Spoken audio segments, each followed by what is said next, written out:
Haman Nature, a journey in search of a peaceful and prosperous society with human nature as a guide. Led by your host, Adam Haman.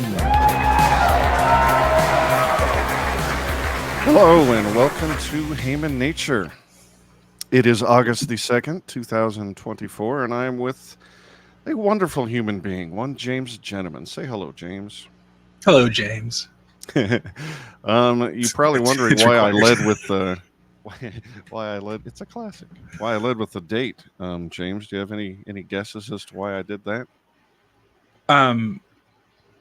Well, no, I don't actually. I mean, other than the fact that like things are just moving so quick right now that everything we say is going to be outdated in a few days. That definitely touches on it. The reason I did that is that less than a week before the epic debate between Trump and whatever was left of Biden's brain, my partner on the show, Tyrone, and I made a mid-year prediction episode where we just came with a bunch of predictions about what was going to happen for the rest of the year. And one of mine was that either Trump or Biden or both will not be on your ballot come November. And then in the intervening time, Biden had that performance and then it was yeeted. And Trump got an unauthorized ear piercing. And I mean, came within a centimeter or two of having his brains blown out. So yeah, turns out I have magical powers. And so just in case I say something Nostradamus-like in this episode, I got to lead with the date. Good call. Adam, let me tell you, when I listened to that episode with you and Ty, I was like, dude, I cannot believe he's drinking that Kool-Aid. Because I figured that Big T, they were going to leave Biden in the race because they knew they couldn't win with anybody. So they might as well just like have a little sacrificial lamb. Now, of course, because they've got Kamala in there, who, I mean, it really seems like they're trying to pump her up. My feeling on it is that they just don't want her as a liability either. Like I still think Trump is like, you know, unless Nevada and Georgia and Arizona, like unless he just all of a sudden becomes unpopular in those three places, and I don't see that happening, he's pretty much a shoo-in. After that, all he has to win is one of the Rust Belt states, and that's not tough in this climate, I don't think. I agree, especially when he picked J.D. Vance, who appeals to that type of person pretty authentically. If we take off the table the assumption that somebody's going to kill him, you know, some deep state nefarious person, if we just assume they're going to leave it alone, then I'm guessing they're letting Kamala comedian, letting her have it just to kill her political ambitions. Yeah, exactly. Because she's a liability on the party just as much as their dementia patient in chief now. Yeah, huge. So, like, maybe they're just willing to, you know, let a cycle go by where they're not in full control, and they think maybe they have other means of hemming him in, Trump, like they did the first go around. I don't know.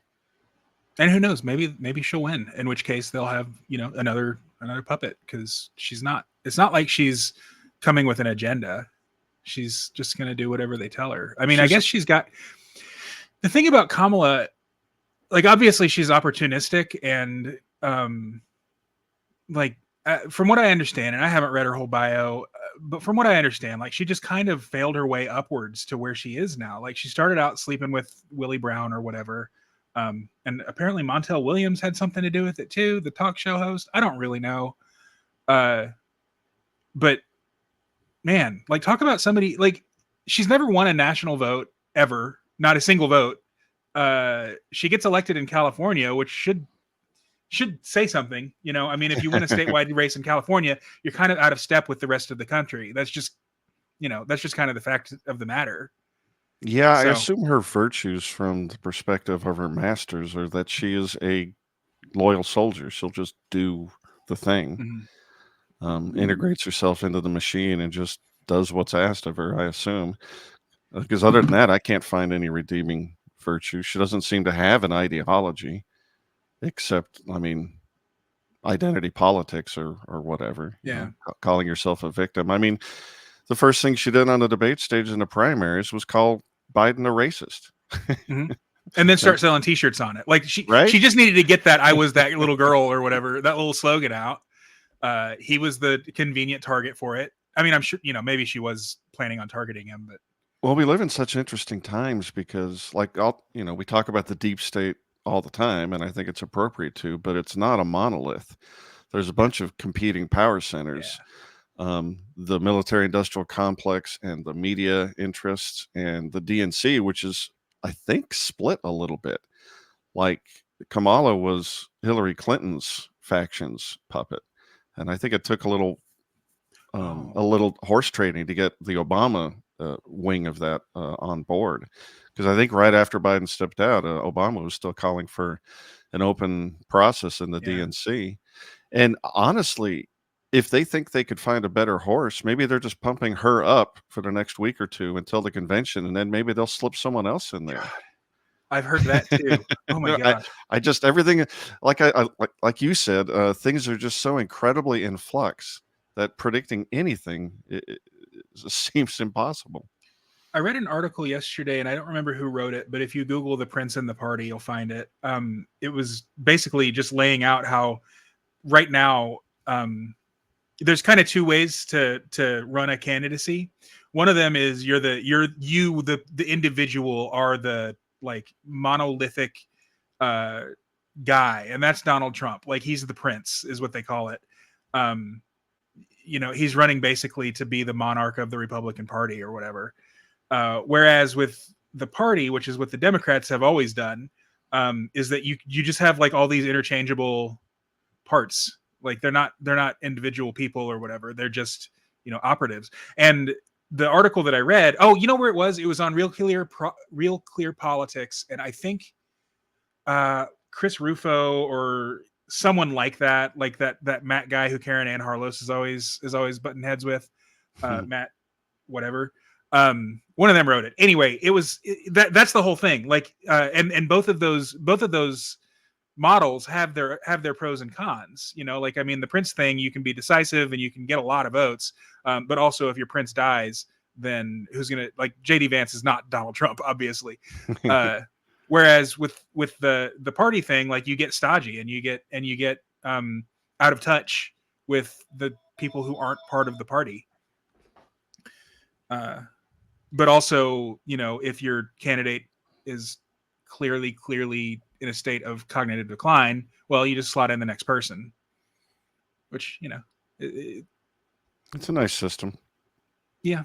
Go ahead. You know what, just kind of talking about that, it doesn't feel like the LP has either of those things.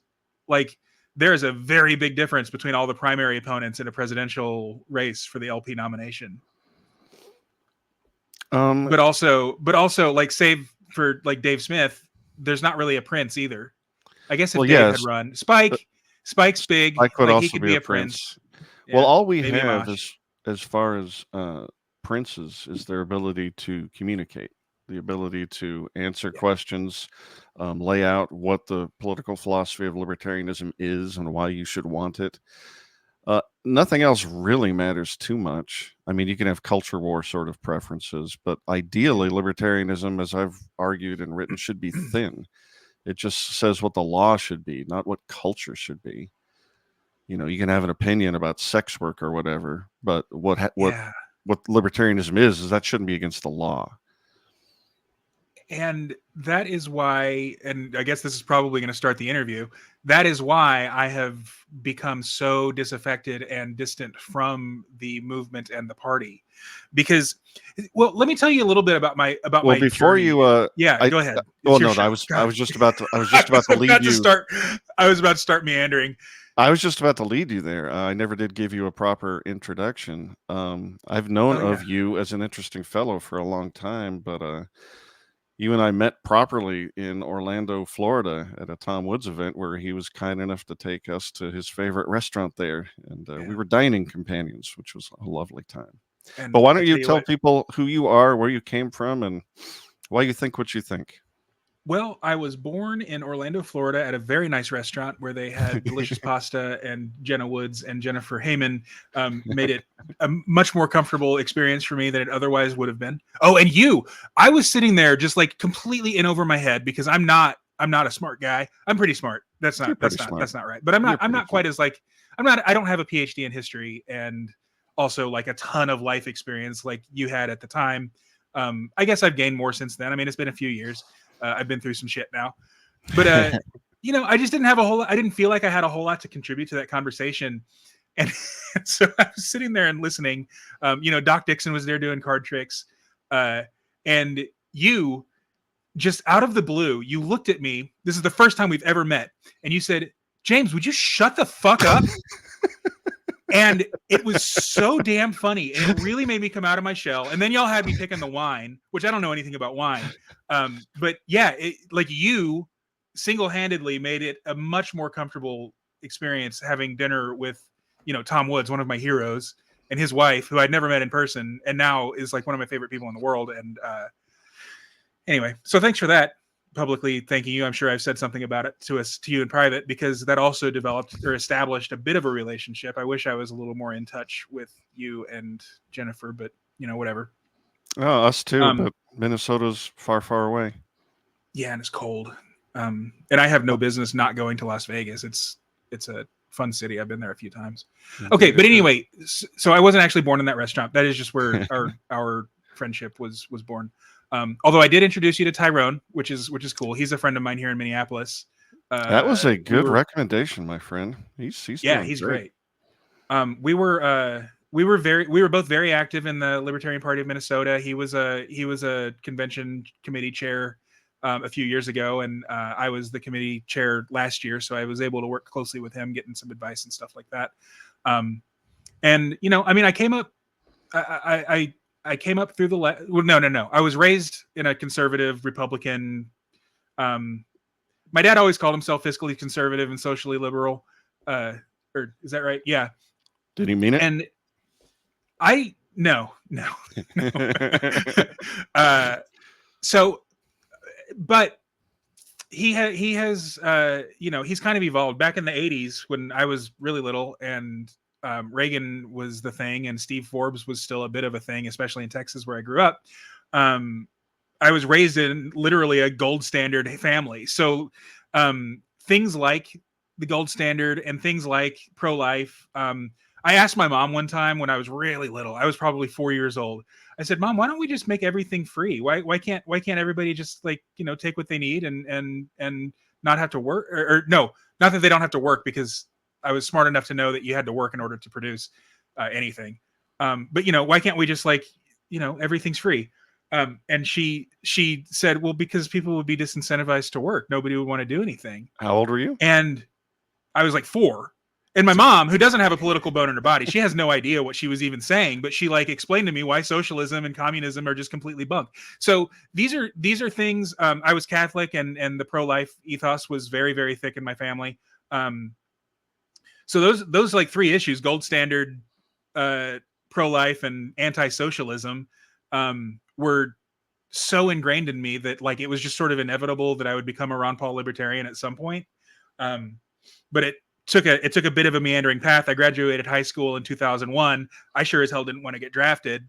And also I just somehow came across the fact that the CIA was lying about those WMDs. So that's where I really started thinking politically, was during the run up to the war in Iraq, and all that.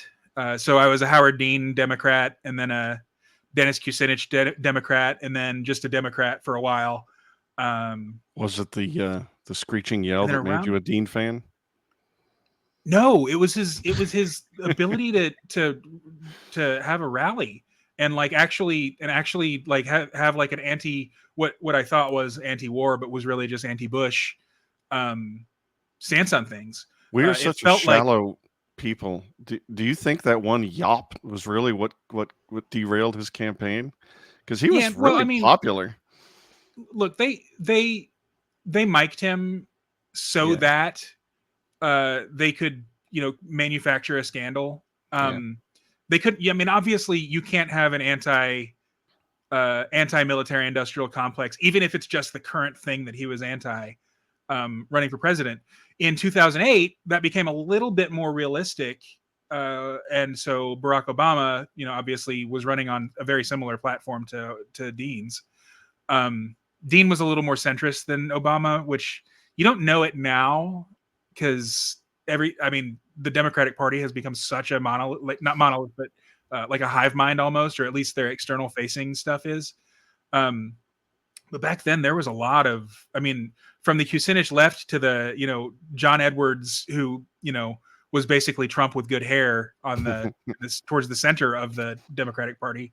And notice who else got vanquished. Like, I know Edwards was a piece of crap, but like, he could have avoided or been inundated by that scandal with his wife. I don't really remember all of what it was, but the Democratic Party during the Bush years was the last time the Democratic Party was any good. But it's immaterial. Go ahead. Yeah. I remember that time clearly, and I used to think, well, at least they're strongly anti-war. They've got a principled position. But it turns out that was just all nonsense. As soon as Trump left office, they championed every bit of Obama's complicity in those wars. They didn't mean a word of it. They just didn't like this Bush guy. I forgot. Also, Joe Lieberman was in that primary. That's right. And he was, best friends with John McCain. The Lieberman McCain partnership also included Amy Klobuchar, the senator from Minnesota. But they really were able to keep that under wraps. I wish that had been more exposed because she's terrible. And we just keep reelecting her. She wins by, like 26 points. It doesn't matter. It doesn't matter who the governor is or who the president, we've never voted red since. Is there a state level crony interest that she defends in Washington? Is there some huge constituency? No, I don't think so. I think it's just because she comes across as like a aw shucks centrist. The same way with Tim Walz. That's why I think Tim Walz is who Kamala should pick as her running mate. I don't think she's going to. But our governor, like, even I, as cynical as I am, when he would get up on stage and do his little governor addresses during COVID, I would turn off the TV feeling more comfortable. Like, oh man, at least this guy. And this was when I was at my hardest core, like agorist, politics is the devil. I even had my agorist podcast at the time, but Tim Walz has such a comforting, like fatherly air about him that you can't help but feel like you've been nurtured a little bit watching him on TV. I don't know what it is. It's weird. Gravitas is a real thing. I think Kennedy has a little bit of that. Yeah, for sure. I can't remember if you said, but coming from the household with its ethos that you came from, you seem to have made a pretty quick turn to the left there early in your life. What explained that?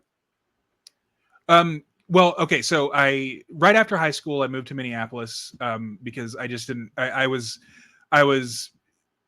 feeling every bit my sexual orientation and Texas. I'm gay, for the record, and in 2001, that actually meant something. And so I wanted to move to somewhere a little more progressive, and I had family in Minnesota. So I moved up here, made friends with people who were all into Michael Moore and, that kind of thing. So that's kind of how I was an 18-year-old gay kid that just needed mentorship. And so I was mentored by the gay community in Minneapolis. And so it was just sort of default that I would be a lefty. Did I ever tell you, you, I'm sure, think you're gay, and you probably have reasons for that belief, but of the two of us, I'm the only one who's officially gay. Really? Yeah. I have a government document stating that as a fact. Oh. I'm not kidding. I could show it to you. What is it? What is it? Well, it all started with Top Gun. And the fact that I did any story that starts like that is a good one. Let's go. And the fact that I did not know, I didn't think I had any options for what to do out of high school. So like a fool, and because that movie's just so great, I joined the Navy. Oh, so you're a little sailor. So I quickly realized that I did not want to be in the Navy. And I got out under the entry-level separation that you can get if it's within 6 months. And the reason for separation in my official discharge papers says, and there's like a box, a box that they type Yeah. in what it is, and in all caps it says homosexual. Homosexual. That's awesome. When was not to date you, This but would when have was been that? this would have been I was in from late 86 to early 87, like 5 months there. Yeah. Wow. Go figure, man. And now we're, not only like are gays allowed in the military, but like, they're advertising directly to LGBTQ people to join. The window was so close that either I was just super convincing as a skinny little sailor boy when I made my claim, but like people that were in boot camp with me, once they heard what me and my buddy had done, who my buddy was at the best man at my wedding to an actual female girl. But a lot of people in my boot camp tried to do what we did to get out, and it didn't work. So like you just said, the window was closing super fast. Do you talk about your wife on the show? Do you ever have her on? No, I'd rather her be just the faceless, like Wilson behind the fence in Yeah. Okay. whatever that Tim Allen show was. Well, she's amazing, and She so is. anybody who listens to this show needs to know that the actual brains behind the operation and like the soul behind the operation is Adam's wife. She's just amazing. She's so cool. I endorse that statement fully. It's true. All right. And, good. So you turned away from deanishness into libertarianism. What made that happen? There was a sojourn there. So I went from leftiness. So from the left, this is so weird. I found an interview with Martin Sheen. He's the one who played Jed Bartlett in the West Wing, right? Yeah. Okay. So Martin Sheen was a devout Catholic and a very, very far left liberal, except that he was pro-life. And I was like, well, that feels like, something that I could like, maybe I'll return to the faith. I mean, he's giving me a little bit of permission to be both liberal and Catholic. And all I had to do was not change my mind on abortion because I never had. So I started reading Catholic blogs and just sort of reintroducing myself to the Catholic faith. And on one of those Catholic blogs, there was a book reviewed called How the Catholic Church Built Western Civilization by Tom Woods. Yeah. And the blogger said, this book is by a libertarian, which is an ideology for people without children, but it's a pretty good book. And I was like, oh, you're telling me I can't be libertarian, huh? All right, well, let me look into that too.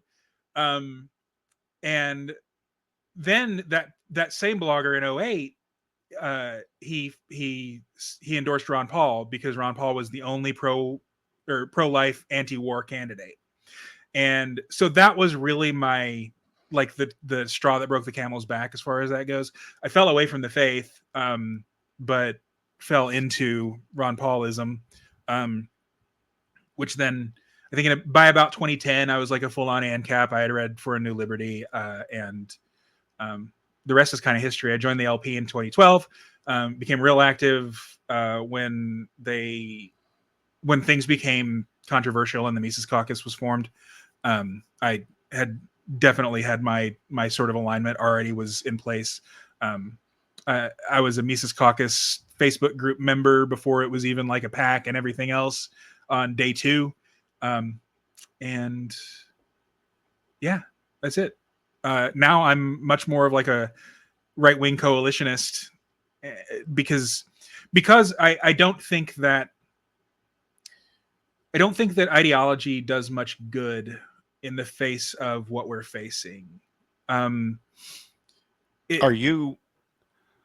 me unpack that a little bit because libertarian political philosophy is obviously a very distinct thing from the Libertarian Party. So is it that your ideas about what government should be, what the law should be, has that changed, or is your tactically have you adopted a new set of tools to try and move us in a more free direction?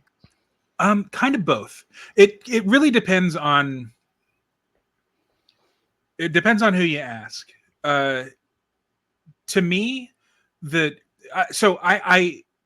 all started. It didn't all start, but I have realized that the flaw in my thinking that made me so confused and constantly changing my mind was the devotion to ideological individualism, which is different from methodological individualism. Like when you're doing economics, you kind of have to be an individualist, but when you're looking at politics per se, you can't, because yes, only individuals act, but individuals only act in relation to other people. And Yeah, I heard you so talking on another show with your buddy Justin. I don't know his last yeah, name. And I yeah, found the conversation very confusing because although I think Mises and Menger and Hayek and Rothbard were right about methodological individualism in the study of economics, I've never thought the libertarian political philosophy had anything to do with individualism in except for rights. I mean, I think that the trope that libertarians are atomistic, isolated individuals who don't yeah, believe we should have community, I don't think I've never felt that. That's not true. right. So that's sure, and that's a good point. What I would counter with is that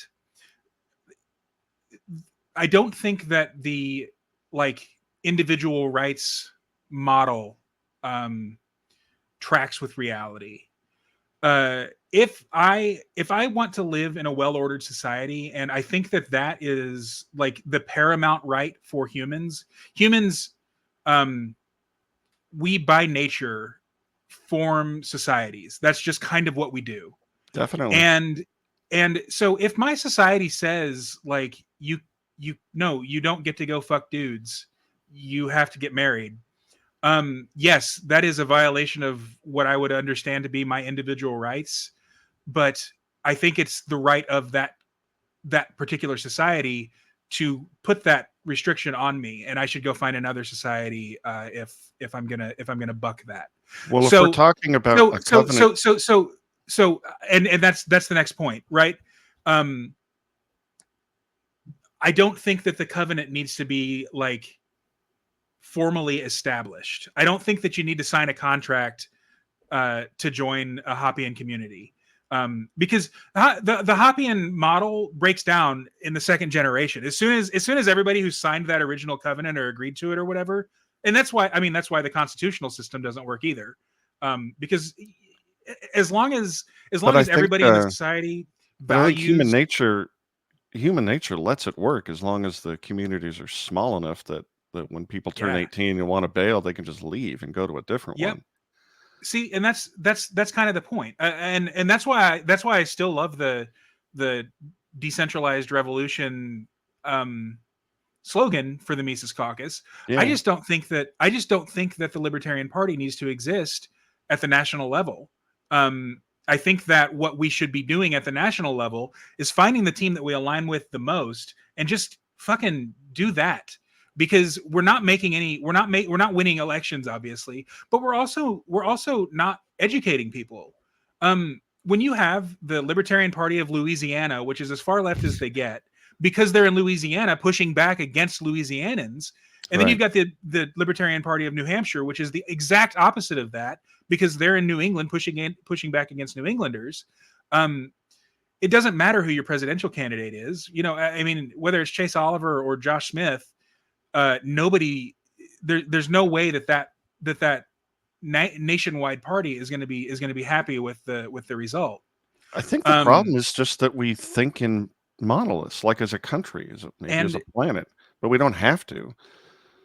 but Like, wouldn't also, it be okay if we had a guy like Dave Smith who was just preaching plumbline libertarianism, and that was understood to be the national platform, but it was also said in the same breath, in the same paragraph, that all the states are different, and we're pushing back against the tyranny in each of these states as they experience it in a local way.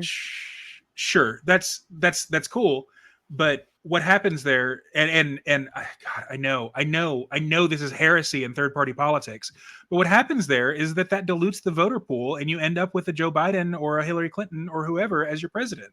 And I don't care. Libertarians, you can tell me all about the uniparty all you want.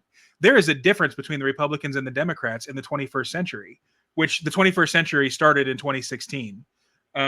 Yeah, there's no real difference between George Bush and Al Gore. There's no real difference between George Bush and John Kerry or Barack Obama and Mitt Romney. There is a difference between Donald Trump and Kamala Harris. You are quite right. The real thing there, though, is that what comes after Trump, like Trump is going to be feckless if he gets elected, if that's the right word. I don't remember, but I have no delusions that he's going to dismantle the deep state. He might finish his wall. He might negotiate some kind of thing between Iran and us and Israel, which would he would deserve the Nobel Peace Prize if he does. I think that his bellicose language right now is gearing up towards something like that, because Iran doesn't want to go to war with us. And he does have a history of talking tough and then negotiate. I mean, that's the whole art of the deal, I guess, is, come with your guns blazing and then allow them to talk you down from there. I suspect that was the reason he appointed Bolton, even though that looks so stupid. I think he likes having a lunatic in his back pocket just to say that's always on the table, because he's a deal maker. I've always wondered. I think he wants his negotiating partner to think that Trump is the reason that this other lunatic isn't given full reign to do all the things he wants to do. Well, are you so yeah, and the fact that we're having that conversation, that you just said that as a libertarian partisan, and me as now at this point kind of an out of the closet Trump supporter. Full disclosure, I voted for him in 2022, because I'm gonna get off track again, and I'm so sorry. I'm highly caffeinated right now. This is a terrible appearance. Let me tell you something real quick about. Let me tell you something about 2016, just real quick. Brian McClanahan, the historian, he said in 2016, if you live in a hard red or hard blue state where your vote really isn't going to matter, vote for Gary Johnson, because he is the best candidate. If you live in a swing state where your vote actually, compiled with a bunch of other swing voters might make a difference, vote for Donald Trump, because he's clearly the better of the two candidates that are going to win. And so that is the model that I've been following. And since Minnesota was real close in 2016, Hillary only won by 1.5 points. And the polls were within 10 points or so. In 2020, I pulled the lever for Trump against my better judgment. I'm a little less nose-holdy voting for him this year. I kind of like him, rather than just don't dislike him as much as the other person.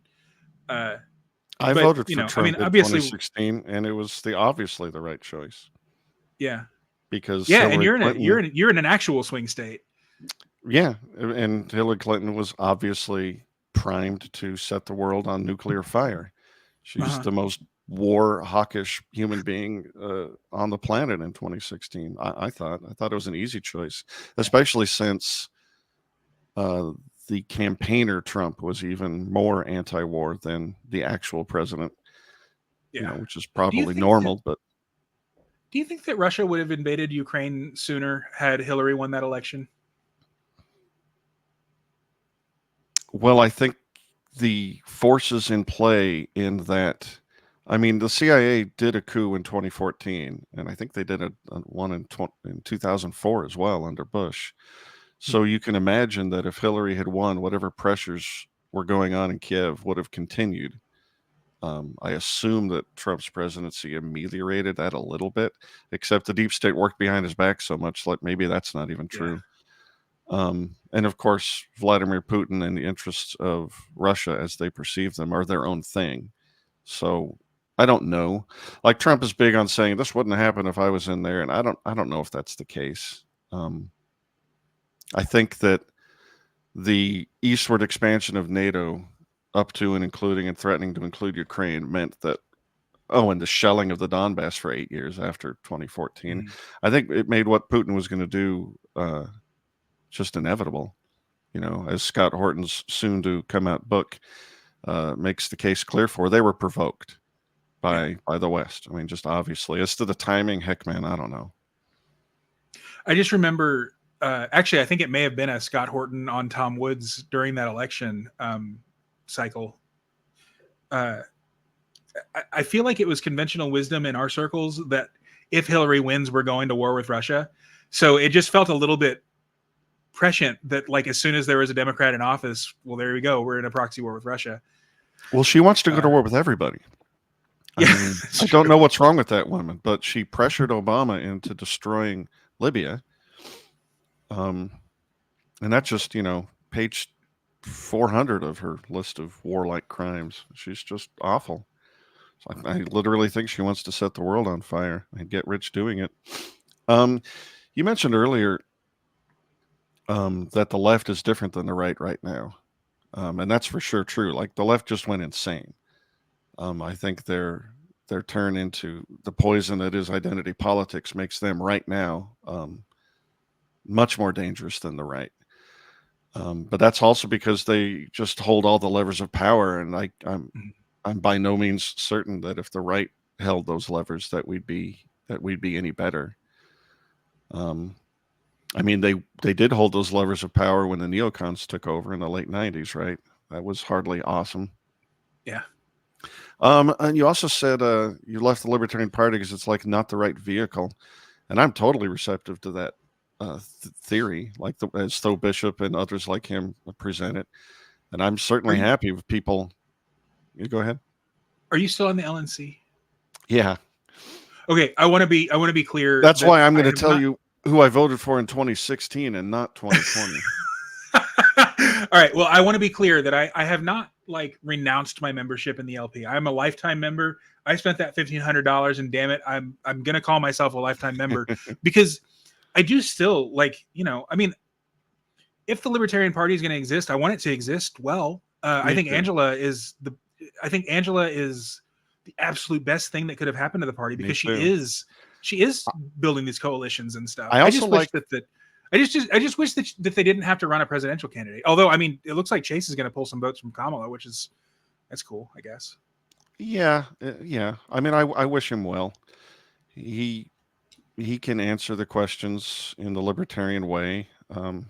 I hope he gets as many votes as you can in a cycle where Ross Perot 2.0 is going to take most of the protest votes. Yeah.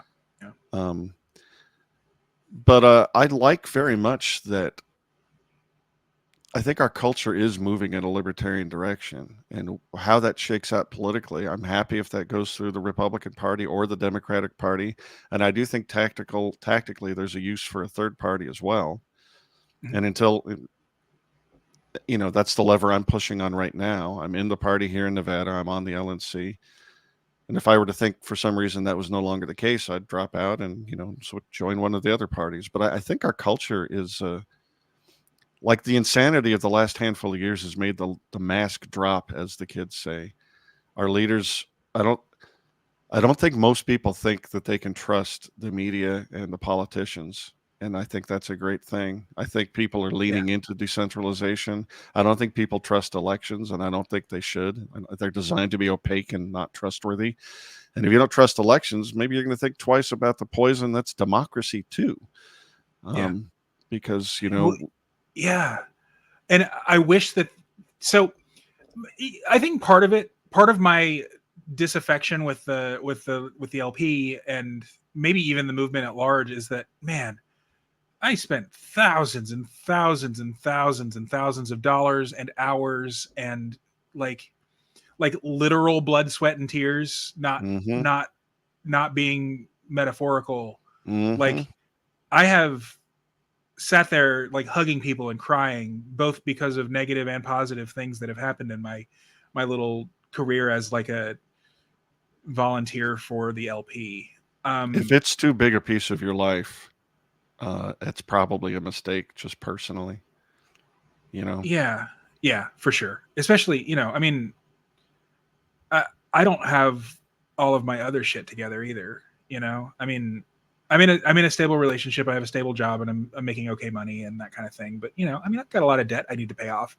I had no business spending $4,000 or whatever to fly to or I guess it wasn't $4,000, but however much it cost me to fly to DC for the convention, and stay in that hotel and all that. I really have no And as soon business as that convention was over, you found me in the hallway, looked me in the eye, and said, "This whole party is too gay. I'm out." Why'd you say that, James? I didn't say that shit. It took me a little minute to really like, hearing Vivek Ramaswamy, who he's my favorite politician. Obviously we're not aligned on everything ideologically or politically or whatever. But I joined the GOP. I guess you don't have to join the GOP in Minnesota. We have open primaries, but I got a GOP ballot and voted for him in our primary just as sort of a symbolic thing. I wish that Trump had picked him as his running mate. Yeah, me too. I think, despite, I don't think we're going to get someone who the conspiracy theories are going to love. I mean, with Vance, he's got ties to Peter Thiel, and I don't know why some libertarians don't like Peter Thiel. He seems okay to me. I don't know. They're just, they're looking for, they swallowed the whole bottle of red pills, not just the one. So anytime he's got a connection with the CIA or anything, they're just going to assume that, yeah. And Vivek, on the other hand, now that I'm swimming in more right-wing circles, of course, the fact that Vivek is the child of immigrants and has a slightly less restrictive immigration policy than what they would want, and especially he's going to bring in the Indians. Look, I work in the tech industry. I know how valuable it is to have Indians inside this country, because otherwise they're going to be outsourced. Yeah, I don't mind that at all. Capable people who want to work and expand the division of labor doesn't bother me in the slightest.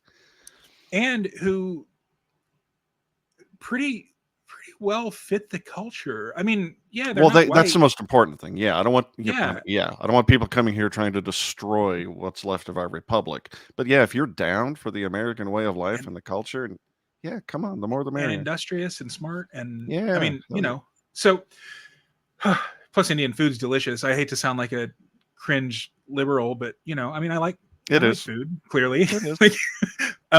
Me too, brother. So I'm not like a far right immigration restrictionist or anything like that. Although I'm not an open borders guy by any means. I think another thing. So I was open borders for the longest time. I didn't understand why Ron Paul wasn't open borders, because it just felt like the consistent libertarian position. And even with Dave's channeling of Hoppe, channeling Rothbard's arguments against open borders, I felt like it was the consistent thing. It was the logical consistency, or whatever it is that we're always bragging about. And then I saw what really happens if you don't have a border and the people who are near your border are in dire straits. Yeah. It's chaos. And I had a long stint as like a Thaddeus Russell acolyte. I worked for him and I considered myself a postmodernist, and just basically not explicitly but implicitly believed that people and cultures and worldviews and so on were kind of just interchangeable, and if you make the right arguments, then you're gonna win people over. And that seems to not track with reality. Well, that's why. So that's why I guess that's why. Oh, go ahead. Go ahead. Okay. Well, I guess that's why I'm so down on ideology per se now. Whether it's libertarian ideology or Marxist ideology, or even some theocratic ideology, whatever it is, if you're trying to build a society on ideas, there we go, like the propositional nation myth. If you're trying to force people to conform to your ideas rather than to their inclinations as human beings, you almost always, or maybe it is always, end up with just a pile of corpses and a destroyed society. Well, you used force there, which is a key word. But before we go too far back, I want to talk about ideology a lot. But I just want to underscore journey along the immigration argument front closely mirrors my own. I mean, I was open borders for a long time just because I don't want to see a militarized border and all the police state horrors that come with it. But then I saw what happens when you have a state with quote unquote public property and a welfare system and unrestricted borders. Oh, and the added insult that all these people can come in here and vote themselves stuff out of your pocket. So yeah, I became I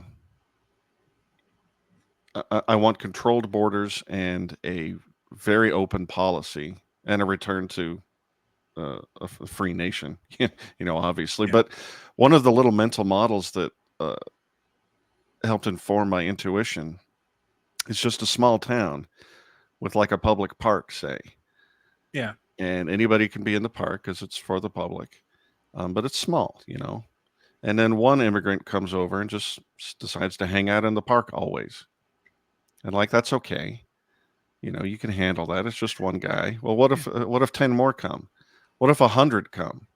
And the principle is, well, we can't do anything about that because this is a public park. As soon as you have public property controlled by the government, I mean, you've heard the argument by Dave Smith. Well, then you have to have somebody setting the rules for that property. Ideally, it would be nothing but private property, and the owners would set the rules. But if you don't have that, if the property is held in the stewardship of the government, well, then they have to set rules, and they should take the interests of the people who are already there as primary. And it's just a slap in the face and an abuse of the relationship to your government for it to be otherwise. So I think as libertarians, we should advocate that point while simultaneously saying, if you're an anarchist like I am, we need to abolish the concept of public property altogether.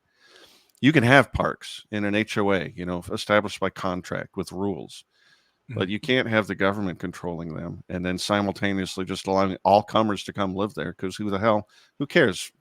Go to hell, citizen. We're just allowing anybody in. Yeah, I remember your episode of the previous podcast. I forgot the name of it. Damn. Natural Order. Natural Order. Yeah, I remember that when you made the case for sort of like just an HOA based society, and it makes sense. It doesn't feel realistic to me. Well, HOA is just one organizational structure out of millions, and it's one that happens to fit in a statist system.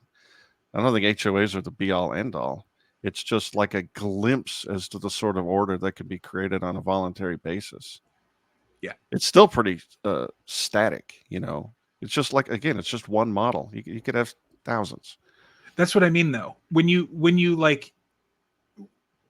say, okay, this is the model that we're going to follow, how do you get everyone to follow that other than through the use of force? Well, you don't get everyone. You get the people that agree with you, and the other people who don't are excluded because private property, and they go do something else. But you never have to use force if you have the power to exclude. Sure, but your if in that model, like in the real world, you would still be under the jurisdiction of your municipality, your county, your state, and the federal government. And well, that's why HOAs aren't perfect. We're still under a statist model. It's not perfect. Yeah, that's what I mean, though. Like, it looks great on paper, but it doesn't look great. It just looks better than zoning. I mean, all of economics is trade-offs, right? There are no solutions. Yeah. There are only trade-offs. And if I'm given the option of zoning, where things are decided by the county commission, or an HOA where things are decided by contract, more so anyway, give me the HOA all day long. But none of the situations are perfect. Even a totally private property society isn't perfect. It's just better. It gives humans the most room to flourish in a voluntary way. And at some point, probably somewhere between an HOA that is also governed by the city, state, etc., and a totally private property society, you reach the point where it is so unrealistic that you're writing books about it and you know, I mean, there will never, ever, ever, ever, ever, ever be a society where people are hiring insurance companies to hire security agents to replace police. Like, Rothbard's For a New Liberty was a great hypothetical book, but it is so unrealistic as to be a waste of time to even read, in my opinion. I don't know, man. As a species, we're pretty young, and we're only given, 50, 60, 70 years on this planet. I don't think we can say what is going to happen if we don't nuke each other to death and we, embrace good ideas. That's why I object to the rejection of ideology, or maybe I question your definition of it, because I'm more of for me, libertarianism, it's like the book. It usually begins with Ayn Rand. I'm not an objectivist, but that was my gateway to libertarianism. And she says, and I believe her, that every man has a philosophy, whether he acknowledges it or not. You do have a set of guiding principles that orchestrate the way you act. And I think that unless you're defining ideology differently, that's just, one aspect of your philosophy. So I don't. Yeah, I don't see the advantage of rejecting libertarianism. I mean, if it's just the non-aggression principle, and you think that's a good principle in general, although of course you will violate it in an emergency, but still a pretty good principle. Is that what you mean by ideology? You don't want to have a principle like that? I do not want to have an axiom like that as the foundation of a philosophy, because when that axiom is shown to be wanting, the entire rest of that philosophical structure crumbles, because I disagree. I disagree entirely. It reminds me of an argument David Friedman likes to make. With his example of you're falling off a 10th floor balcony, but you're lucky and you grab the flagpole that's on the 9th floor. Yeah. And he's standing there and he says, "Yeah, I don't give you permission to hold on to that flagpole there, fella. Let go." And you, because you're not insane, decide not to. You violate his property rights and you clamber onto his balcony and you say, "Out of my way," and you march over to out the door to the elevator and back to your house. But that doesn't invalidate the non-aggression principle. The non-aggression principle should inform your legal structure. You committed a property crime against that fellow, and okay, maybe you have to pay him for that or something. But it doesn't mean your entire foundation of your legal structure is wrong. That just doesn't follow. It means you'll break it sometimes. But that doesn't mean it's wrong. It's a principle. It feels wrong. It feels like there are so many exceptions. Sure, you're calling it like individual breakings of it, but no, I don't think that grabbing someone's flagpole and him saying, "Quit grabbing my flagpole," and you saying, "No, I'll die if I don't." I think that, and the hot air balloon analogy is the one that is more commonly brought up, where if I have someone out of it and decide, yeah. But that's not complicated. That's not complicated. Of course, at all. It's not complicated. Of course, it's not complicated. But if you have an axiom that says you can never commit aggression against somebody, and what aggression means is that if I'm in your hot air balloon and you don't want me there, then you're perfectly allowed to expel me from it, because that is the consistent application of the non-aggression principle. And the consistent application of the non-aggression principle is completely open borders, because the government is illegitimate. I think you should read more Stephen Kinsella. If you were more grounded in the common law tradition, you wouldn't see this as a problem. When you invite a man into your hot air balloon, you have encumbered yourself legally. Right, but the common law tradition isn't the non-aggression principle. You can easily have a common law tradition that incorporated the non-aggression principle. It's not self-defeating. It just happens to be that. But in order to do that, you have to establish it. And in order to establish it, you have to have a political order where most of the people decide, yeah, we're going to go along with this. And it's such a pat hypothetical foundation or axiom for your legal structure that nobody's going to go along with it. It's unrealistic. I don't see that at all. Why is it unrealistic? Is it more? Is it less unrealistic than we'll just have a proper moral order somehow, like with a strong man or something, or democracy? I Of mean, if you course it is. reject, why?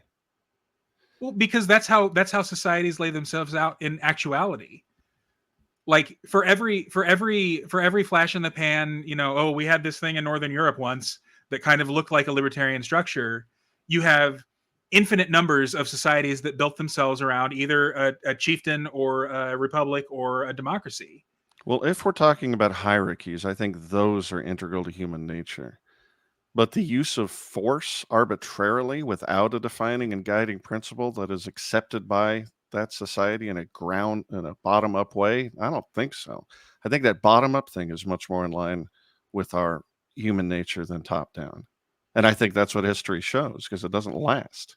Name a society that didn't have an elite class that was actually the ones pulling the strings and Well, what do you mean by strings? Like I running said, the society. I believe in hierarchies. Like I Mhm. believe we got kings in a very natural way, and then the kings went too far and started saying they were, they were ordained by Yeah. God or whatever to do whatever. But if Well, you're just talking about a society where people sort of respect smart elders, yeah, that's natural. The use of force is not so natural. I think the use of force is the most natural thing. I mean, that's what we had even before societies. Well, I yeah, you mean, got me there. But the thing that allowed us to rise up out of the trees and caves, I think that was a let's not use force so much thing. yeah, I think argumentation ethics is, and that's kind of what we're talking about, is largely correct when we're talking about people who have a vested interest in trusting one another and not getting violent. I think the fact that, I mean, I live in the ghetto, and things are much more likely to go violent in this culture than they are in, say, the nice neighborhood a few miles away. I don't think that it's a human universal that argumentation is always preferable to violence. No, but I didn't say that. I never said it was a universal. Or No, you didn't. Sorry, I don't want to put words in your mouth, but like I like that. um, I like the argumentation ethics, but people when they reference it usually forget that when that breaks down, when people aren't willing to abide by it, well then now we're just fighting. And that's fine. I can fight too. I carry a gun every day. It's not like I'm averse to using violence to defend myself. It's just that I think that's not the way we should structure our legal society. I don't think we should just have a might makes right sort of ethos. I think it's a yeah, self-defense thing, not a I'm going to impose sure. my will on you thing. Um, yeah, that's true. But on the other hand, it's not the way that a society is governed can be more or less aggressive, but it will never be completely non-aggressive. I guess that's kind of what I'm saying. Like you said earlier, like in economics, which is really just the rules of the house. I think that's what it like etymologically means.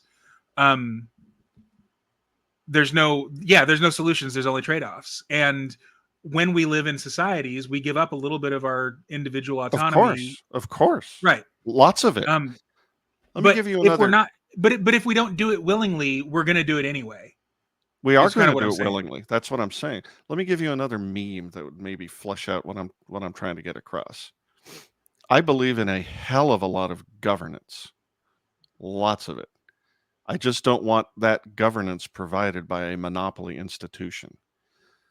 Because I want to live in a very well Yeah. ordered and coordinated civil society, I'm going to give up a whole bunch of my individual rights on purpose because Right. that's what you do in order for other people to be willing to have anything to do with you. I'm going to Yeah. walk into your That's store and I agree that I'm not going to just piss in the corner and steal a bunch of stuff. And I'm going absolutely to 100,000% correct, and we're on the same page there. I think that when you look at it that way, the like elite theorists and like the Aaron McIntyres of the internet paint a much more realistic and like immediately applicable picture than libertarianism. And I think that's kind of what I'm driving at. Like when we're in, it's kind of like a Mott and Bailey kind of thing, actually. And I don't remember which one of those is the easy one and which The one's Mott the hard is the one. castle. The Bailey is Okay. where that's So- the safe one. The Bailey So is the we, everything else. for the entire 20th century, which again ended in 2016, we're out in the Bailey arguing with each other about ideology and like coming up with good ideas and, you know, bouncing ideas off of each other and so on and so forth. But we are up against such the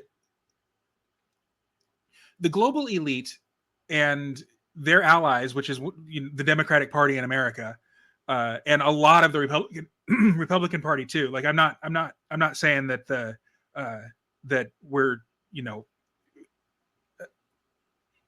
I'm not saying that the Republicans are great. I'm saying that the faction of the Republican Party that realize what's actually going on and want to do something about it are the people who we should be aligning with, going back up into the Mott where we're protected. And so for people like Chase Oliver or Karen Ann Harlos, or, you know, name your blue-pilled libertarian who doesn't actually know what's going on. And I'm sorry, Karen Ann, but you don't. Who just want to sit there in the Bailey and argue, like they're going to get swallowed up. And I would like to see my libertarian friends not follow suit with them. I would much just rather said them. something I 100% agree with. Yeah. I love theorizing, and I do think I'm right about, you know, the proper order for humanity. And by the way, it's not going to be necessarily a libertarian order. What it's going to be is a voluntarist order. Sure. You know, covenant communities are going to exist that have That's practices that are horrible for me. You know, that is a massive distinction. Yeah, for sure. That's a good point. Yep. But between my idea that we might not get for millennia, and like right now, I agree we have enemies that are intent on subjugating us and destroying us. And if I have to, you know, join in with a nationalist version of something that's close to an American republic, I think you lost your mic, maybe. Oh, I was okay. telling my device to turn off the air conditioner because that makes sense. Yeah, if it comes to like defending us from the Klaus Schwab types or even the Nancy Pelosi types, and in order to do so, I have to rally around someone like Vivek, who I disagree with because he wants to bomb drug cartels in Mexico or whatever. Give me Vivek all day long. Mm-hmm. I believe that we live in a real world, and therefore we have to make alliances and have issue coalitions, and not be the dusty intellectual in his cushy chair in corner office, not impacted by the real world. We are impacted by the real world. I think we need to take that into consideration for sure. I think one of my flaw in character is that I tend to be a bit of a fundamentalist. And so like when Angela invited Trump to the Libertarian National Convention and RFK too, I was very opposed to it at first. Were you? That surprises me. Because my big slogan, and you can find it on my Twitter all over the place, the Libertarian Party is for libertarians. And I hated the idea of like bringing in non-libertarians to a specifically libertarian event. I'm all about coalitions, but not at the convention. And hearing Clint Russell, actually, Clint and Dave Smith did a interview right before the convention, and Clint made the case for it, basically saying, no, Angela knows what we're up against, and she knows what needs to be done as far as like the alliances go. And that made the case for me that it was the right move. And then, being there for it, it was really cool. Like it was a great experience. And it was prelude a little bit in California when RFK Jr. was on a panel with two of our presidential candidates, and he spoke there. And I don't know if you were noticing, because the business list is poison, but while this was being discussed, I was on there advocating for it strenuously. And the point I was making was just, if we sit in our basement alone talking to mushrooms as purists, we'll never impact anything or anybody. Yeah. The way our ideas rub off on other people is by our interaction with them. So Right. by all means, have these people there, and hopefully we will influence them in a positive direction, especially if they're trying to get our votes. But I after the business list went off the Google group, I didn't know how to follow it, so I just didn't.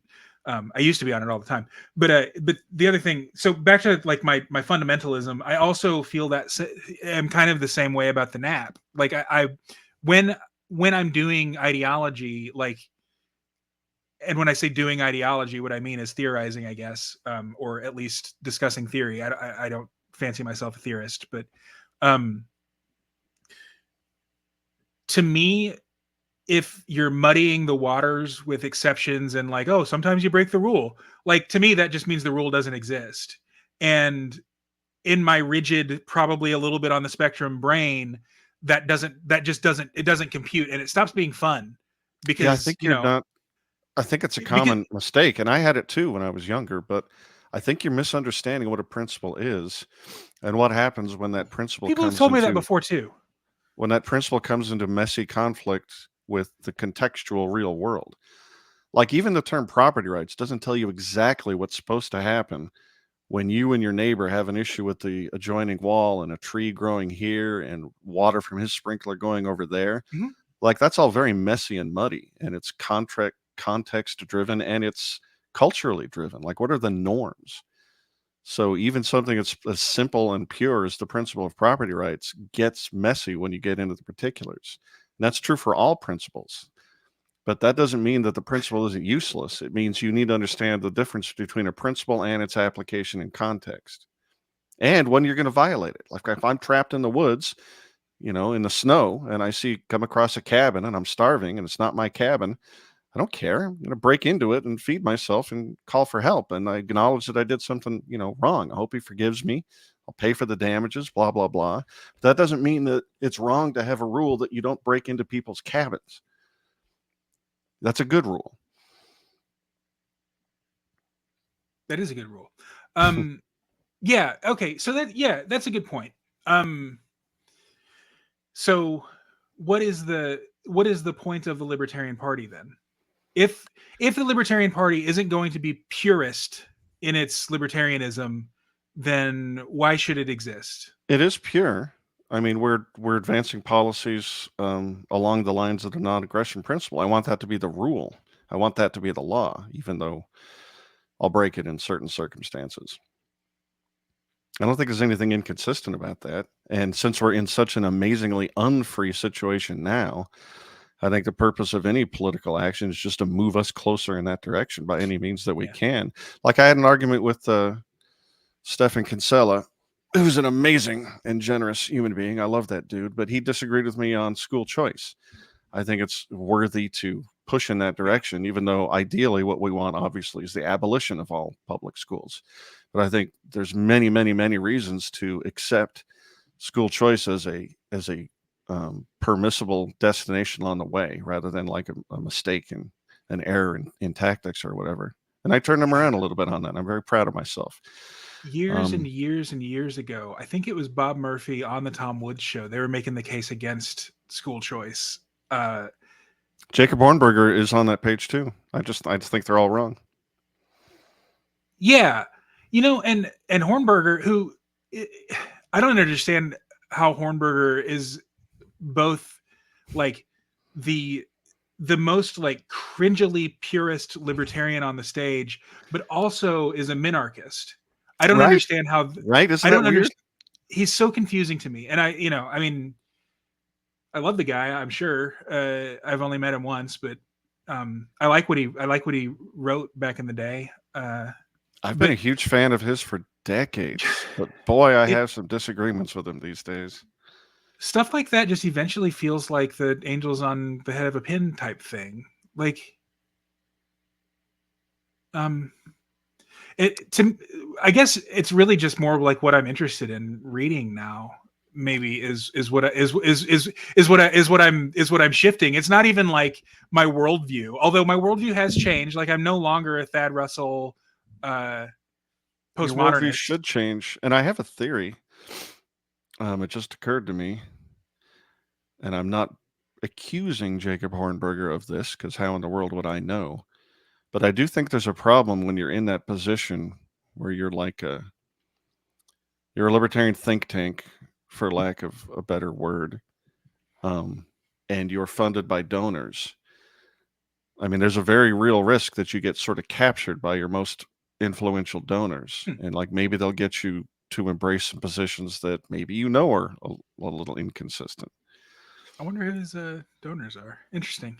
I haven't the slightest idea, but if you're so principled about libertarian purism and yet you still embrace minarchism, that leads me to believe that somebody just there seems to be a conflict there that self-interest would explain.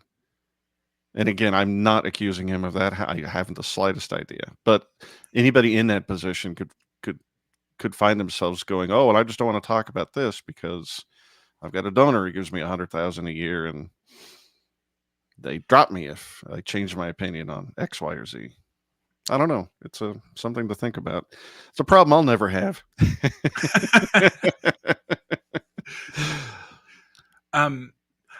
So I guess for me, like, I don't think, and this is actually the former chair of the Libertarian Party of Minnesota, also believes this way. I don't, and he's a lefty. Like during George Floyd, like he was out marching with BLM and stuff. So anyway, I don't think that the National Party has much of a place. And to me, it would be a lot, like there would be much better funded state parties and more effective state parties if the state parties were just, I said parties were 100% autonomous. And the only thing that, like, every 4 years, the chairs of the parties, in a method determined by those parties, would say, okay, well, the state of Minnesota wants Chase Oliver, or the state of Nevada wants Jacob Hornberger. I'm going to point you to the spot on lpa.org where you can get access to the business list. Because if you were on that, you might have seen me write a page and a half in defense of radical decentralization of LP state affiliates. Oh, because like I don't agree necessarily that Montana should have dropped Chase and Colorado should have tried to replace Chase with RFK. But I strongly believe that people in other states don't know the facts on the ground in other states. And, you know, there might be considerations where that is literally the best thing to do for that party. That might be like the only thing that could save that party.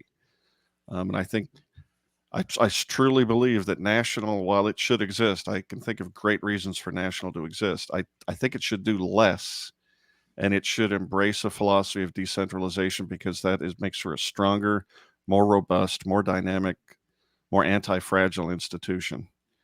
Have you talked about the Montana and Colorado controversies on the show? No.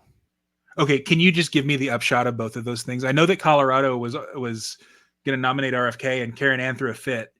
I don't know anything about Montana. Yeah, we're still in the middle of a battle about what's going to happen there. Although it looks like the point might be moot. RFK got on the ballot in Colorado as an independent. And so the thing that was, I don't know, we're still in the middle of that war. And I can't speak to exactly why Colorado felt like that was the right thing for them to do. You know, it's not my place. They have their reasons. Sure. And Montana, this wasn't a Mises thing or anything. Montana is just a much more conservative culture in the LP up there. And they just said, you know, we're just not having this guy. We'll have nobody but Chase Oliver and his blue-pilled, woke, identitarian brand of libertarianism. They just didn't want him. And they're making arguments like he'll crush our down-ballot candidates. You know? If we're going to people in Montana and saying, hey, will you vote for me for senator or whatever? And they look at the ticket and go, who the hell is this guy who was fine, you know, crushing children's hormone systems during development in puberty? I don't want anything to do with you. So Yeah, I kind of wish Minnesota's LP had done that, because our Senate candidate, Rebecca Whiting, who is she's also the chair of the party, but she's fair. Yeah, just, her story is just so fantastic and could not be more different from Chase's. But I just got the email this morning that they're turning in the signatures, so I guess that we're gonna still go forward with them. I strongly believe in the state affiliates' right to do what they think is best. The national will still say who our national candidate is, and I want that to be the official, the official ticket, whatever it is. Sure. But I'm not kidding or just jerking off in my study when I say I believe in political decentralization. I mean it. I think it has robust value. And so even though it makes us look a little fractured and weak, I think you got to let states do what's best for their particular situation. What about what's the strategy for a state where the Libertarian Party is really at odds with the culture of that state? So I'm thinking Louisiana, Minnesota. Our LP is pretty conservative up here, not as much as Louisiana, but then also New Hampshire, or I guess Montana is more copacetic. But well, I'll tell you my general philosophy, which is that thick libertarianism is stupid and self-destructive. It should be thin. Yeah. I mean, seriously, I wrote a little Substack article. What's wrong with the LP? It's too fat. I think when you smuggle your cultural preferences into what should be a philosophy about what the law is, you're screwing up. So I think in Louisiana, they should say sex work should be legal for X, Y, and Z reasons. It makes for a better society. But they shouldn't say, oh, and by the way, you should celebrate sex work, because that doesn't follow. What the culture should be about a thing is way different. And the same with drugs. I believe drugs should be legal because trying to solve a societal problem by injecting force into it only magnifies the problem. We learned that in Prohibition. It's obvious. That doesn't mean I think the Libertarian Party should say everybody should go get on crack and heroin. It's great. We celebrate it. That's retarded. And we do celebrate weed. Right. Man, right. I tell you what, when I started, when Delta 8 and all that started becoming more available, and I was using it nightly, my entire world crashed. I wasn't performing at work. I gained, I'm still, about 50 pounds heavier than I was 2 years ago. Wow. Just everything went to shit. And I'm not saying oh, it's libertarians' fault, they got me to do weed, but when you're in a culture where smoking weed is just not just tolerated but celebrated, there's a thing that if I want to get personal about it, the same thing is, when conservatives were warning about they're going to come for your kids if we legalize gay marriage, holy shit, they were right. Because I thought they were silly because too. Because it wasn't just tolerance that we got celebration. Exactly. And so anyway, but that's a cultural thing, and you're right, it shouldn't be a legal thing, but we're in the middle of a culture war. I'm fighting it. But I don't think that's a legal battle. I think it's but how do you get how if you're running a thin candidate in a thick society, how do they get any attention but when they don't insert themselves into the culture war? I don't think you don't have to talk about it. You can state your cultural preferences and then explain exactly why the law is a poor remedy, the worst remedy to fix that. We should be leaning into the principle that the law is a blunt instrument. And in a happy, functioning society, a healthy society, government would be one tiny institution among thousands. We have other institutions to deal with this, or we used to. Government is the wrong tool. I mentioned Orrin McIntyre earlier, and you just reminded me of what I want to say as we're kind of closing out here. So Orrin McIntyre's whole thing is we need to restore the civil society where it's not where we have all of these organizations, your guilds, churches, your synagogues, and even your LGBTQ student union, all of these things. And actually the Loyal Order of Water Buffalo, whatever whatever All of Howard that Cunningham was in Happy Days, all of that stuff. all of that non-governmental stuff that kept people accountable, Yeah. and that frankly the woke left are really good at. I mean, they enforce their orthodoxy with an iron fist, without needing to legislate it. We have free speech still because they have organizations that enforce it for them. Their speech codes. Right. I would love, I mean, obviously I would love to see a more tolerant of ideas society, but it's neither here nor there. The restoration of those organizations is kind of, or forming of new ones is, for me, a really good thing that we should be doing, in whatever circles we're swimming in. My dad and are you religious at all, or Christian, or believer, or non-practicer, or anything like that? I've never been a believer. I call myself an atheist because when a theist says, "Do you believe in God?" they say, "Oh, you're an atheist." But my epistemology is much more pure than that. I reject the arbitrary claim that there is a God because I see no evidence for it. But that doesn't mean I can rule it out. But I think the word agnostic doesn't mean anything in that context. It's not like I'm weighing the evidence. Like one side just doesn't have any evidence. But where I used to sort of disdain religion in my stupid youth, as I get older and read more Tom Woods and more Jordan Peterson, I acknowledge that my entire culture, the Western civilization, is just deep and heavy roots in Christianity. And it's not an accident, the values that I hold dear, they come from that religious tradition. So I'm not hostile in the slightest. I just don't see any reason to believe in any of the anthropomorphized gods that have been presented to me. I think for me, I've never been an atheist. I called myself an agnostic for a while, but I don't think I actually was one. God, why did I even bring that up? Oh, right.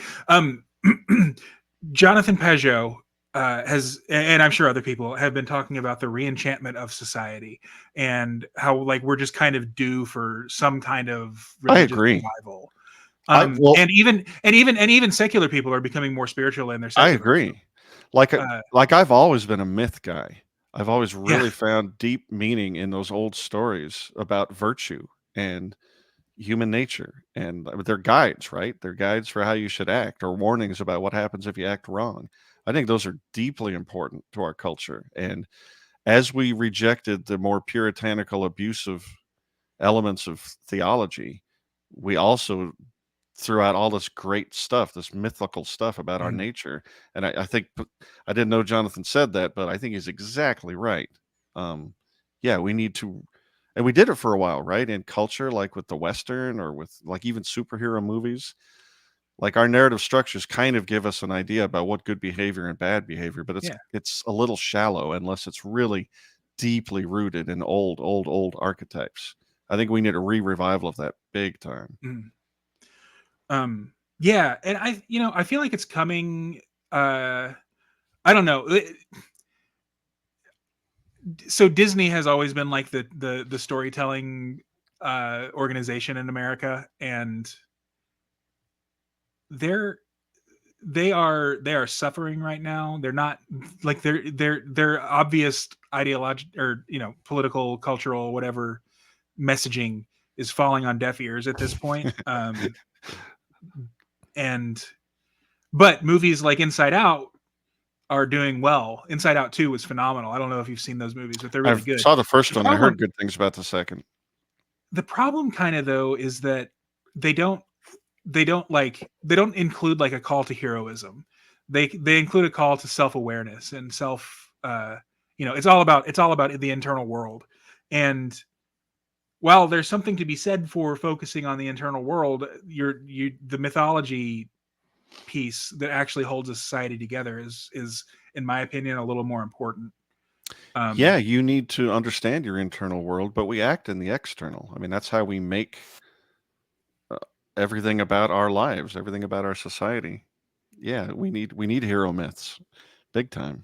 Otherwise energetic young men turn into Antifa or some nonsense. Get exactly. Some sort of sense of meaning in their lives, which has a whole mythology of its own. And for sure. and that is a dangerous, in my opinion, mythology. Like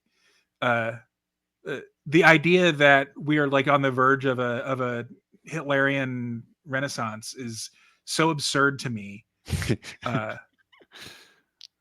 So, the reason I asked if you were a believer or whatever, my dad recently joined the Knights of Columbus, which is sort of like the American Catholic Church's answer to the Freemasons, because it used to be the fact that if you became a Freemason, you would be automatically excommunicated from the church, but they needed some kind of fraternal organization, so they made the KC, and I have a feeling that more and more people are going to be joining organizations like that. As we become more and more enchanted, so to speak. And I hope so. Like, and those recent Supreme Court decisions, the one about the presidential immunity was really, I mean, sure, it was about Trump, but what it also does is make it so that nobody can persecute their political predecessors for shit they did. And like, Dave Smith is right. Like, all the past presidents should be locked up in Gitmo and hanged for war crimes or whatever. But also they deserve a trial, and they deserve to actually be indicted and that kind of thing. So there was that one. There was the Chevron deference, and the one about being able to do something about the homeless. Like, it's not illegal to do something about when people just camp in public parks forever. That's a great one. I forgot about that. There was one other. God dang, I can't remember it. Give me a sec. Oh, right. The administrative state, they can't just, they don't have enforcement power without an actual court trial now. And those things are, those are huge, taking the teeth out of that centralized bureaucratic administrative state. And I don't think it's because you had the right judges. Like, sure, you had to have those judges on the Supreme Court in order for that to happen, but you also had to elect the right person to nominate those judges. Because, if Jeb Bush had won the election, he would have done exactly what his brother did and, nominated a John Roberts clone. And in order to elect the right person to nominate the right judges, you have to have the right culture to elect the right president. So anyway, I think that the cultural shifts that we're seeing are on the whole good, and so I'm not black-pilled, and I think that should be a white pill to everybody. Even if Trump doesn't win this next election, the cultural movements are in the correct direction as far as I'm concerned. Yeah, I agree too. And in a way, like, the modern populist movement, although it's coming from the Republican Party, is sort of left-wing in the sense that it's rejecting the puritanical authoritarian strictures of the new leftist religion. Yep. Which is just weird. We live in interesting times. We do. I would recommend also the book, The Populist Delusion. It's by academic agent whose real name I can't remember. It's kind of long. Nima Parvini or something like that. It's called The Populist Delusion. And it doesn't make the case that populism is useless. It makes the case that populism is a tool, but not an endpoint. Sure, of course. Yeah. And anyway, I think it's a real good book about, and it just basically synthesizes Italian elite theory and managerial theory and that kind of thing, which is useful information to have. Absolutely. One of the early episodes of Haman Nature was talked about populism, because I think there's different flavors of it. It arises in different times for different purposes, and it's not one thing, and certainly not a goal. It's a tool, as you said. I know you're running out of time. I listened to that. Oh, awesome. And thank you again for recommending Tyrone. He's just great. That worked out really, really well. There's no good reason why it necessarily should have. I asked one guy for one recommendation and took the first. It just turned out wonderful. Cool. I have one last brief question before I let you go. I noticed on the Twitter, your bio, that you, like me, are an unapologetic Dave Matthews fan. Yes. So I just like to know your opinion. Why does the world hate us so much, James? Well, okay, so it's because Dave Matthews became a bit of a caricature, and also because he spawned a lot of, like, without Dave Matthews, you don't really have John Mayer, you don't really have like Jack Johnson, and the people who just kind of sound like Dave Matthews, and those guys are those guys are a bit of a joke. And I think I'm talking about my ass. I don't know why people hate us. I think it's because we're kind of cultish, really. Did people hate Deadheads? Yeah, I think it's real similar. And the people who like the band Fish, Yeah. I've never conglomerated with other people who enjoy the music of the Dave Matthews Band, but I suspect they might be insufferable.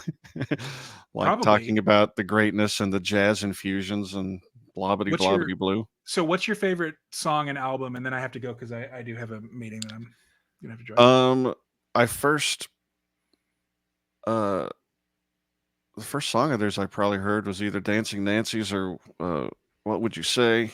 I love that album, but then I also loved in equal measure the next 4 or 5 albums. Yeah. And then I thought they sort of fell off a little bit because bands kind of do that after they... Seems like you have a really good chunk of stuff and then you sort of start phoning it in. I think that's an aspect of human nature. Haman Nature. Haman Nature. See what we did there? No, I've just always been a huge fan. I think it was him incorporating all those different rhythmic elements and jazz elements, and drummer's amazing. The sax guy's amazing. They've got a fiddle guy on stage who's jacked. Who doesn't love that? I think he's a great songwriter. Oh, and I think Jack Johnson is awful, but I like John Mayer quite a bit. At least we're completely on the same page. Jack Johnson's not allowed in my car. No, he's horrible. Like when I have horrible. When I have a Spotify generated playlist based on Dave Matthews, I'm like, what the hell is Jack Johnson doing again? He reminds me of Jimmy Buffett in that. Yeah, who I also hate. Me too. The only way I could ever possibly tolerate either one of them is if I'm literally on a beach and about 17 Mai Tais in, or the equivalent, maybe. So my favorite Dave Matthews song is number 41, and it's more nostalgic than anything, but also it's a very musically complex song. So my favorite complex. Dave Matthews album, and this might be a little controversial, I don't know, is Busted Stuff. Busted Stuff is great. Was a remastering of what were called the Lily White Sessions, which were an underground album that you could only find on like Napster. And it came right after a really bad album, and I don't remember the name of it, but it had the song Every Day on it, which was their single from that album, and it was terrible. Yeah. But that album, the one song was good though. Yeah, well, it followed Before These Crowded Streets, which was up to that point my favorite of their albums. So anyway, and then I don't know, after that came Dave Matthews' solo work and stuff, which it's good, but not as good. I really like. I have to go. I like that album as well. Gray Street is probably my favorite song on that album. It was great talking to you, James. Thank you so much for being on Haman Nature, and thank you everybody for listening and watching and subscribing. Take care. Bye, audience. I know she said it's alright, but you will make it up next time.